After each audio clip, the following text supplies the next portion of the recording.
Bonjour et bienvenue dans ce tout nouvel épisode de Posez-vous, ce moment que tu t'offres pour ralentir, respirer et revenir à toi.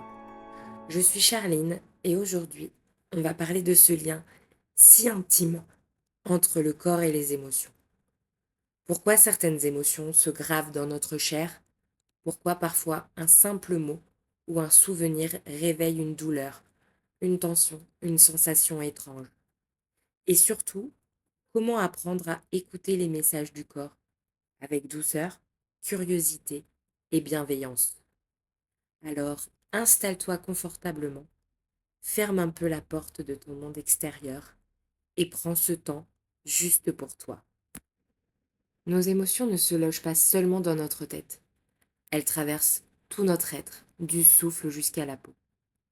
Quand tu ressens de la peur, ton cœur s'accélère. Quand tu es en colère, ton visage chauffe. Quand tu es triste, ta gorge se serre. Et quand tu es joyeux ou joyeuse, ton corps s'ouvre, ton souffle s'allonge, ton visage s'éclaire. Le corps, lui, ressent avant que le mental comprenne. Et quand on n'ose pas exprimer ce qu'on vit, quand on garde pour soi, le corps devient un réservoir d'émotions en attente.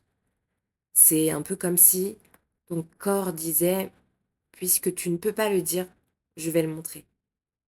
Et c'est là qu'intervient ce qu'on appelle souvent la somatisation. La somatisation, ce n'est pas uniquement dans la tête. C'est le langage du corps entier.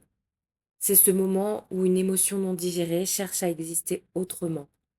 Un mal de tête peut traduire une surcharge mentale, un mal de ventre, une peur ou une inquiétude qu'on garde pour soi, une douleur dans les épaules, un poids qu'on porte depuis trop longtemps.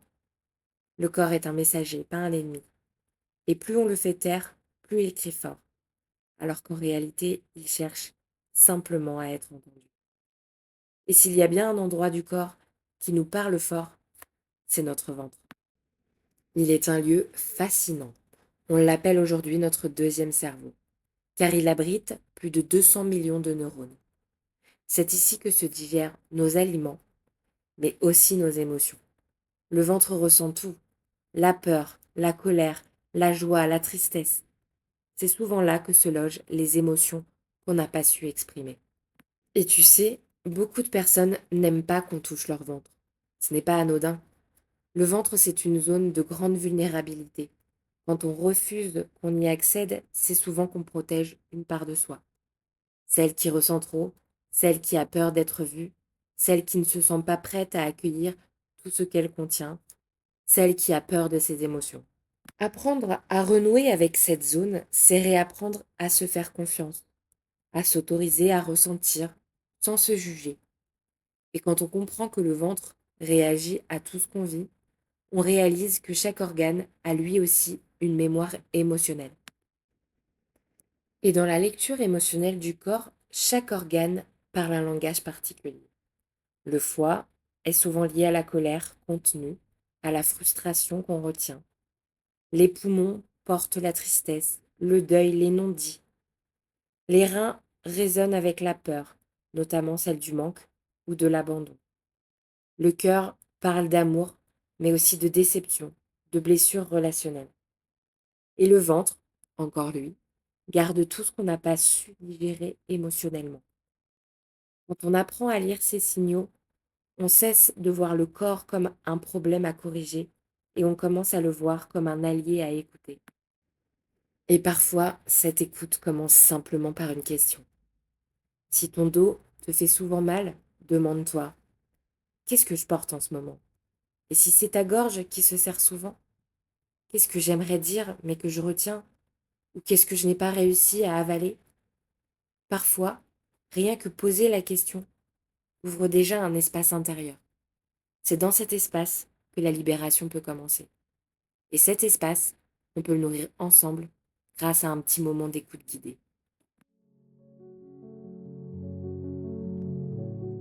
Si tu le veux, on va prendre 1 minute pour écouter ton corps. Ferme les yeux si tu le peux et prends une grande respiration.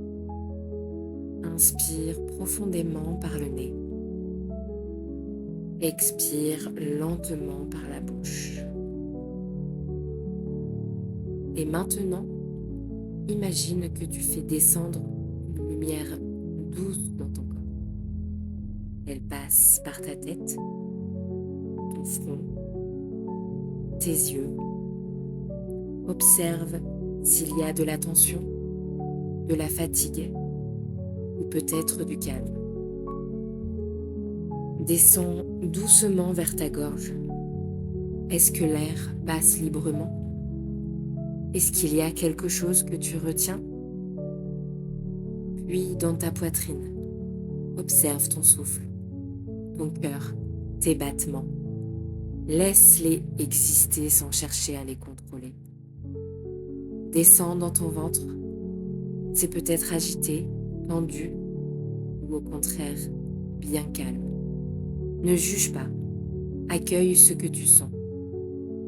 Puis ton bassin, tes jambes, tes genoux, tes pieds, ton corps entier respire avec toi. Et dans ce silence intérieur, dis-toi simplement: je te vois, je t'entends, je t'écoute et je te remercie. Souvent, c'est dans cette reconnaissance que commence la transformation.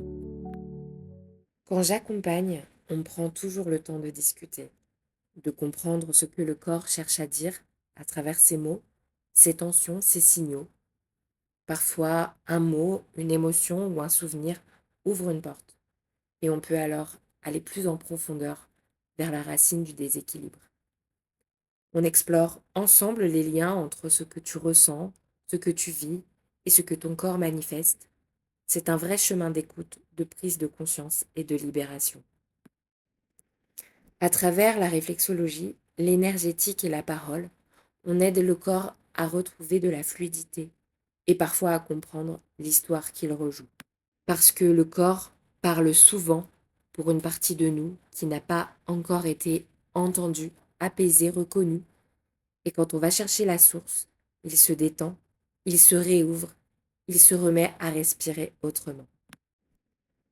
Il faut retenir que le corps ne ment jamais. Il murmure, il chuchote, puis parfois il crie, juste pour qu'on l'écoute enfin. Alors, je t'invite à t'arrêter plus souvent, à écouter ce que ton corps essaie de te dire avant qu'il n'ait besoin de crier plus fort.